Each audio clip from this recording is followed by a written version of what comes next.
አይታችሁት ከሆነ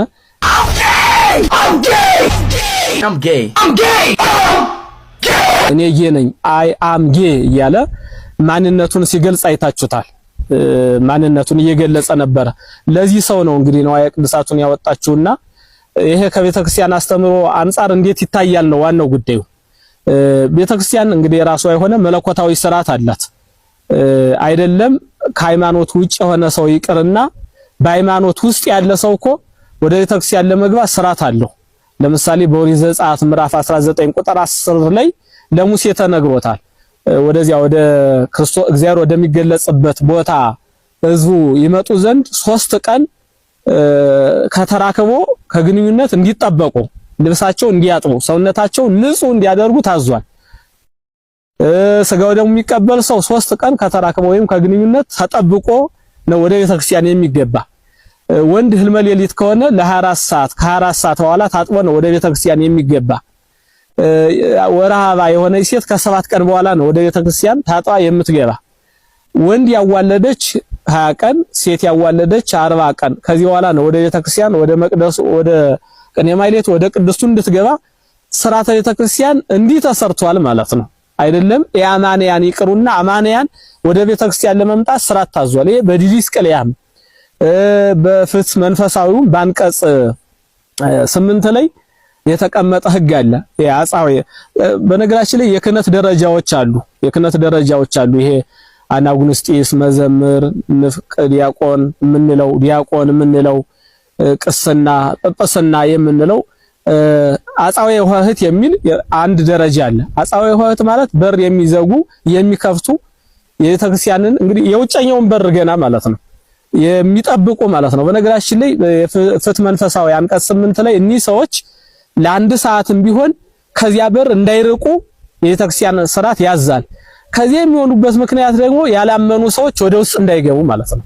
ያላመኑ ሰዎች ወደ ውስጥ እንዳይገቡ ለመጠበቅ ይሄ አስቀድሞም በወሪቱም ያለ ነው። ይባ ሞዓባዊ ወአሞናዊ ሞዓባዊ አሞናዊ አህዛብ ማለት ነው። ወደ ተቀደሰው ደፍተራ ወሪት ወደ ተቀደሰችው ደፍተራ ወሪት ወደ መቅደሱ እንዳይገባ አስቀድሞ በወሪቱ የታዘዘ ነው። በአዲስ ኪዳንም እንዲህ በቤተክርስቲያናችን መጽሐፍ ተቀምጧል። ማንም እንዳይገባ ማለት ነው። በነገራችን ላይ ወደ ቤተክርስቲያን ሲገባ ለምን እንደሚገባ ምን ሊያደርግ እንደሚገባ ሊያስቀድስ ብቻ አይደለም ተጠይቆ ይገባ ነበር። በትናንትና ታሪካችን ስጋው ደግሞ ልቀበል ነው ሲል ራሱ ለምንድን ነው የምትቀበል?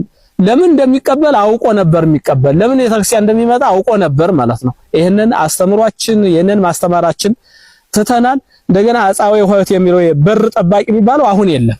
እርግጥ የቤተክርስቲያን የሆነ ዘበኛ ጠባቂ ተብሎ አንዳንድ ነው ያለን።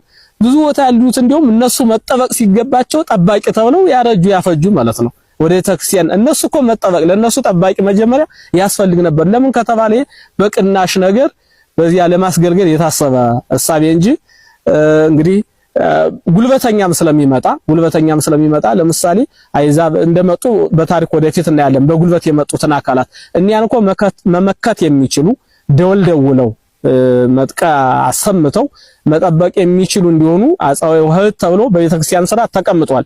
በተለያዩ የቤተክርስቲያናችን ሥርዓት እነዚህ ከርከን ደረጃ ውስጥ አንዱ ነው። ማንም አማኝ ያልሆነ እንዳይገባ ማለት ነው። ስለዚህ ይሄ የቤተክርስቲያን ሥርዓት ያላት ቤተክርስቲያን ናት። እንግዲህ ዛሬ ለአንድ ትንሽ ጎረምሳ አብዙ ባዝራዎች ጋርና አላሊዎች ጋር ለመጣ አካላት እርግጥ የሆኑ ታናናሽ ሰዎች አዘው ነው ይሄ የተፈጸመ። አንዳንድ ታናናሽ ሰዎች አዘዙ።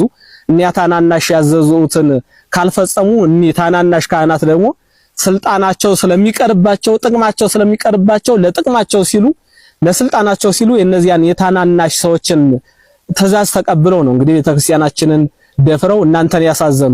እንግዲህ ይገባቸዋል እያስተዋለው ታናናሽ ስንል ቤተክርስቲያኒቱ ታላቅ ናት። ታላቅ የሆነችውን ቤተክርስቲያን የሚያውቁ ከሆነ ታላላቅ ናቸው። ታላቅ የሆነችውን ቤተክርስቲያን ሳያውቁ እንዲህ ምዕመናንን የሚያሳዝኑ ከሆኑ ታናናሽ ናቸው። ታናሽነት እንግዲህ በእድሜ ብቻ አይደለም። ንዑስ የሚለው ትርጓሜ የእድሜ የማዕረግ የቁጥር እንዲህ ተብሎ ተቀምጧልና በዚህ ውስጥ የምናየው ደግሞ የሐሳብ ታናሽነት ያመለካከት ታናሾች የእውቀት ታናሾች እነሱ ባዘዛቸው መሰረት ነው እንግዲህ እንደዚህ ያደረጉት። እርግጥ ይሄ ምዕመናን ልትረዱት የሚገባው አዲስ አይደለም። አስቀድሞ በመጻሕፍት እናገኛለን። ለምሳሌ መዝሙር በመዝሙረ ዳዊት ላይ እግዚኦ ቦኡ የሚለው መዝሙር ላይ እግዚኦ ቦኡ አሕዛብ ውስተ ርስትከ አቤቱ አሕዛብ ወደ ርስትህ ገቡ ዋርኮሱ ጽራ መቅደስከ መመስገኛህ መቀደሻህ ኢየሩሳሌምን ወይም መቅደስህን አረኮሷት ስለ ፀሐይ አቆሙባት መስዋዕተ ሪያ ሰውባት ወረሰይዋ ከመልገታ አቃቤ ቀምህ እንዳትክልተኛ ጠባቂ ጎጆ አደረጓት ተብሎ አስቀድሞ እርግጥ በነብዩ ዳዊት ትንቢት ተነግሯል። ይሄ ትንቢት እርግጥ ስለ መቃብያን የተነገረ ነው። ስለ መቃቢ ዘሞአብና ስለ መቃቢ ዘብንያም የተነገረ ቃል ነው። ለነጽሩ ጻይዳን ለናንጠያኮስ የተነገረ ቃል ነው። እንግዲህ እንደ ወይን እንዳትክልተኛ ጎጆ አደረጓት ማለት አሕዛብ እንግዲህ አቤቱ አሕዛብ ወደ ርስት ገቡ የተባሉ እናንጠያኮስ ናቸው። እነጽሩ ጻይዳን ናቸው። ያውኑ ስፒድ ያልነው ነው ማለት ነው። ወዳውን ስንመጣው እነ ስፒድ ወደ መመስገኛህ ቦታ ገቡ የተቀደሰውን አንተ የምትከብርበትን ነው ቅዱሳት መቀለጃ ያደረጉት ማለት ነው። እኒ ነጽሩ ጻይዳን እናየዋለን ታሪኩን